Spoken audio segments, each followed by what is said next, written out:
The Pope in Latin, Papa, which means father, is known as the Supreme Pontiff, or Greatest Priest. He is the Bishop of Rome, an ex officio leader of the worldwide Catholic Church. Since the 20th century, more exactly, in 1929, the Pope is the head of the State of Vatican. His office is called the Papacy. The jurisdiction of the Episcopal See is called the Holy See. The Holy See is the sovereign entity of international law, located in the independent city-state of Vatican, established in 1929. Founded in the 1st century by Saints Peter and Paul, according to Catholic tradition, here is the central point of the Catholic world. As a sovereign entity, the Holy See is headquartered in, operates from, and exercises exclusive dominion over the independent Vatican city-state, which is enclaved in Rome, Italy, of which the Pope is sovereign. The primacy of the Bishop of Rome is largely derived from his role as the apostolic successor to Saint Peter, to whom primacy was conferred by Jesus, giving him the keys of heaven and the powers of binding and loosing, naming him as the rock upon which the church would be built. The papacy is one of the most enduring and important institutions in the whole world, and it has had an important role in the history of Europe and the world. Currently, in addition to the expansions of the Christian faith and doctrine as it was back in the days when this was the biggest mission of the institution, today, the popes are involved in dialogues, speeches about equality and peace, charity, the defense of human rights, and in appearing as a model from which the world may receive a sort of guidance. Well, some centuries ago, the Pope was more powerful than today, but not every time. As this question, how powerful was a king in medieval times, cannot be answered properly, because it depends on other factors. Our question about the Pope cannot be answered properly due to the same reasons. There were many popes, different characters with different personalities in different times.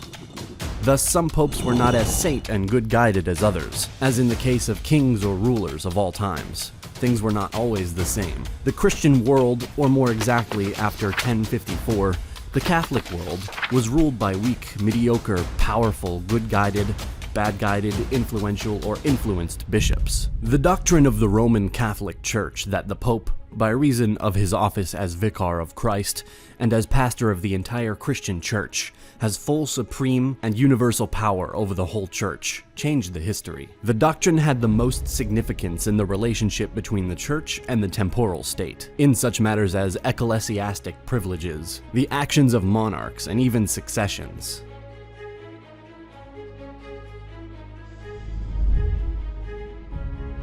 The creation of the term Papal Supremacy dates back in the 1st centuries after the fall of the Western Roman Empire, which was the beginning of the rise of the bishops of Rome, to not just the position of religious authority, but the power to be the ultimate ruler of the kingdoms within the Christian community, called the Christendom, in a period dominated by religion. Being seen as the head of the church, the Pope had an immense spiritual power over Christian subjects, having influence over them.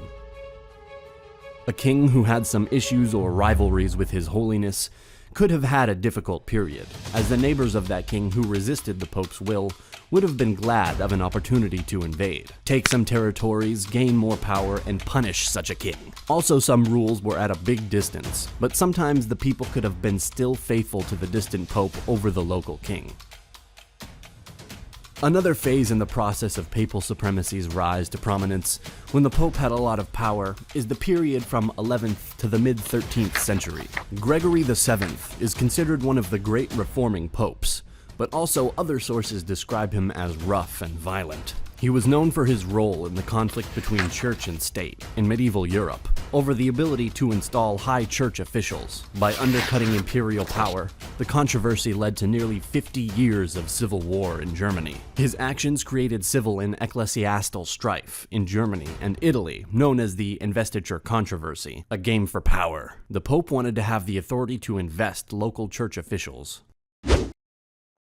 Perhaps the most notable action of the Pope in medieval times was the call for Crusades. Papal supremacy was also increased when Urban II called for a crusade in 1095. in an attempt to liberate and retake the Holy Land from Muslim domination. He promised forgiveness and pardon for all of the past sins of those who would fight to reclaim the Holy Land and free the Eastern churches. Under papal leadership, the aggressive energies of the European nobility. Urban also gave support to the Crusades in Spain against the Moors there. Pope Urban was concerned that the focus on the East and Jerusalem would neglect the fight in Spain. Urban died on the 29th of July, 1099, 14 days after the fall of Jerusalem to the Crusaders, but before news of the event had reached Italy. Such powerful popes as Alexander III, Innocent III, Gregory IX, and Innocent IV mastered a primacy over the church that attempted to gain a jurisdictional supremacy and great influence over emperors and kings of Europe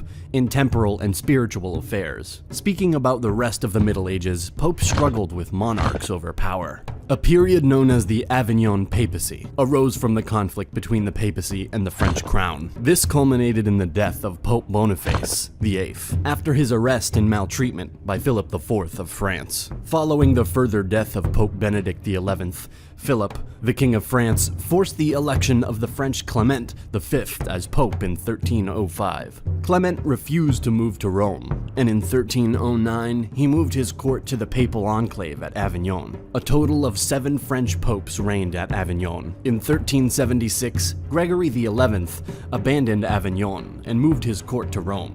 After that period, a kind of civil war will start. 2 or 3 men claimed to be popes, but the situation was resolved afterwards. Some of the popes in the Middle Ages became powerful and highly influential. This was the period of the Crusades, where thousands of medieval Christians, rich and poor, old and young, from all walks of life, traveled nearly 3,000 miles to the Holy Land. The Catholic Church became the universal and unifying institution. However, in 1054, there was a split between the Eastern and Western Christian churches, which was prompted by arguments over the Crusades. The religious zeal of the popes in medieval times transferred into medieval society. A centralized Catholic Church was realized under Pope Innocent III in 1198. The Church and the power of the popes was eventually weakened by quarrels between church and state. At one time, the Pope had power over a king, and afterwards, the king was more powerful. The 100 Years' War and the Wars of Roses led to the end of the feudal system and the emergence of the modern nation-state. The medieval religious reformers of the late Middle Ages and the Renaissance culminated in the Protestant Reformation. I know that you probably expected to talk about Henry VIII of England, but don't worry, this is a topic for another video.